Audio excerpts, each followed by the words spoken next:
One of the biggest themes in the stock market right now, you guys, is the wave of blockbuster AI IPOs. Now, we just saw SpaceX complete the largest IPO in history, raising $86 billion.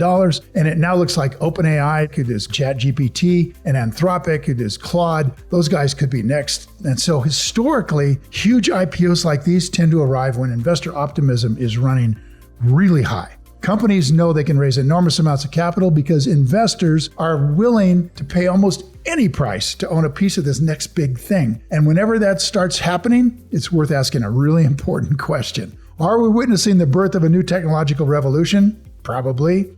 And are we watching another bubble form? And I think almost certainly. So personally, I don't invest in IPOs. I think it's really difficult for a small investor like me to get a genuinely good deal. And many of the world's greatest value investors have avoided them too for exactly that same reason. But that's why I was fascinated when I watched a podcast featuring Howard Marks, who is one of my most respected value investors in the world, talking specifically about these AI IPOs. It was a really good podcast, and he shared his thoughts on how he sees the IPOs playing out and what he believes they tell us about today's market, and also whether investors should be getting excited or becoming more cautious at the current time. So in this video, I want to break down exactly what Howard has to say, and I'll share my own thoughts along the way.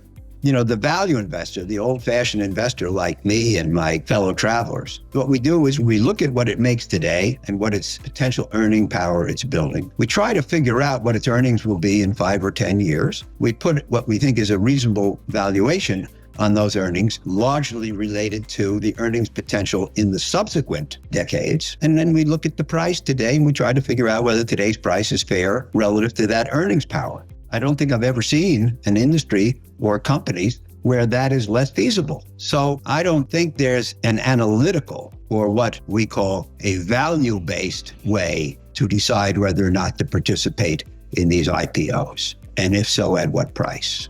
Yeah, so what Howard's saying is that the way we invest, what we call investing, is super different than speculating or betting on something in the future. In order to invest in it, what we want to have is a very clear idea, a high degree of certainty that we know where this thing is going to go in terms of cash flow. If we don't have that, we don't have the tools we need to have a high degree of confidence that we understand the price we should pay today for that thing.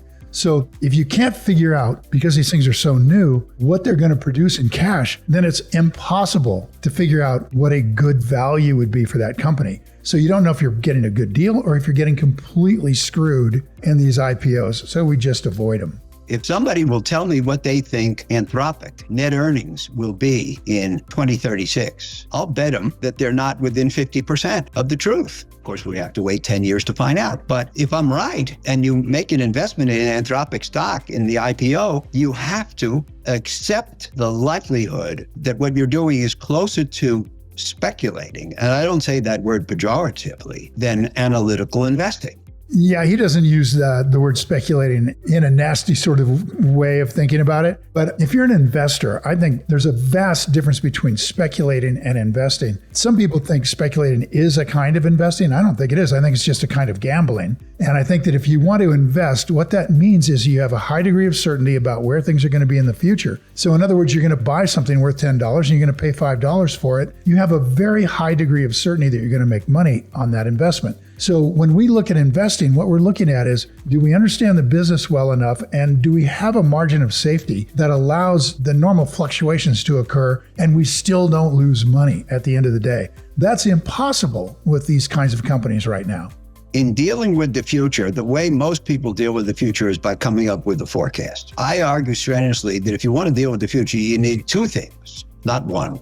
You need a forecast and you need a judgment regarding the probability that your forecast is right. You can make a forecast about the future of AI. You can make a forecast which is optimistic. I just think if you say, this is my judgment about the future of AI, and by the way, I'm highly confident that I'm right, I think you're probably making a big mistake. You know, I've never met anybody who thinks they can tell me what this world is going to look like 5 or 10 years from now. The young person you described who's laying the foundation for his investment portfolio, why should he conclude that he's probably right? Yeah, you think about what people do when they make a forecast. They think that, okay, this thing's going to be great in the future, SpaceX, Anthropic, whatever. Okay, you make that forecast. Now, do the next thing, which is put a probability on that forecast that you're right. And the problem with putting a probability on, of course, and why people avoid it, is that they don't have any idea. What are you going to say about Anthropic or SpaceX in terms of your forecast probability? What are you going to say?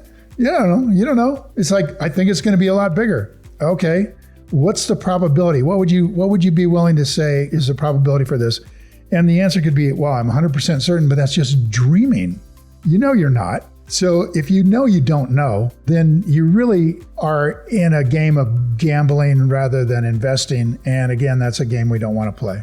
Does it not seem like those previous cycles? Does it not feel to you like, I don't know, .com era? It does feel like that. We have a technological innovation. I've seen several. I've read about many more over the last, let's say, 150 years. This may be the greatest. This may be the most powerful. It's also, in many ways, the least specifiable. For a starting point, let's say the railroads back in the 1860s, and then radio in the 1920s, the automobile, computers in the 1950s and 60s, internet in 2000. It may be revisionist history, but I think we had a much better view of what all of those could do. They didn't have this unimaginable, unlimitable upside that AI has, or the, in my opinion, degree of uncertainty. The problem with a high degree of uncertainty in terms of the potential for a brand new technology, and when you're investing in it, is that by the time it's pretty clear to the marketplace that this is a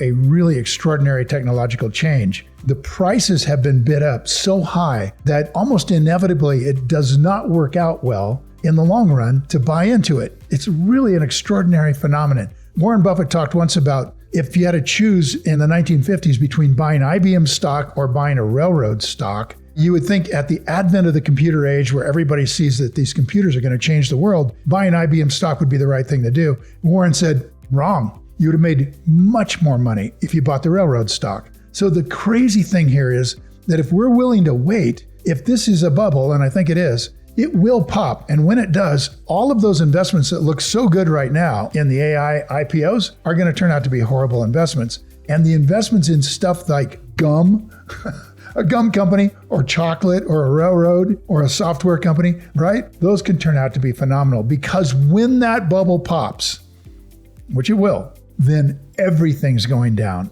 All the good companies and all the AI companies, they all go down. They get torn down together. So the market just misprices everything on the bottom side, and that's when we want to be buyers.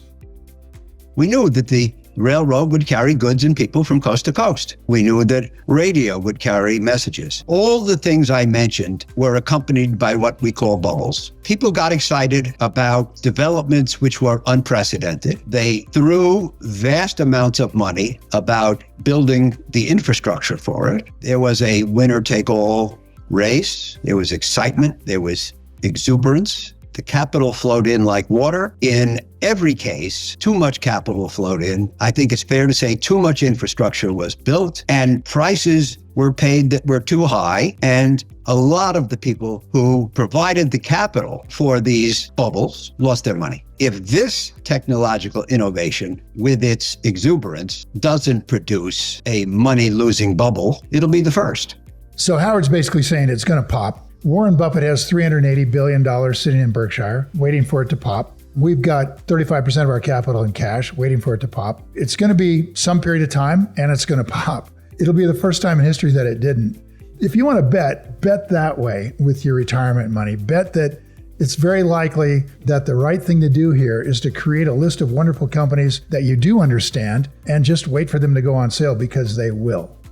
So if learning more about Howard Marks and Warren Buffett's investing methods, if that seems like something you'd be interested in doing, you guys, I'd love to invite you to one of our upcoming 3-day Rule 1 workshops. We've got a live one. This is the one really cool. We got a live one coming up in Atlanta in September. It's absolutely free. We don't sell anything there. So if you'd like to put your name down for that, check the links in the description or the pinned comment below. I've been teaching this investment philosophy we've been taking it out to the public since 2009. We've got over 30,000 investors who've been through this 3-day class. They've learned how to analyze businesses like Warren Buffett. They've learned how to invest with confidence. Some of them become hedge fund managers. They've taken great control of their financial future. And the feedback we receive from our students has been absolutely phenomenal. We have fabulous NPS scores, fabulous Trustpilot scores, better than Harvard and Yale business schools. And you guys, if that sounds like something you'd you'd be really interested in being a part of. We would love to see you there. Thanks a lot for watching this, and now go play.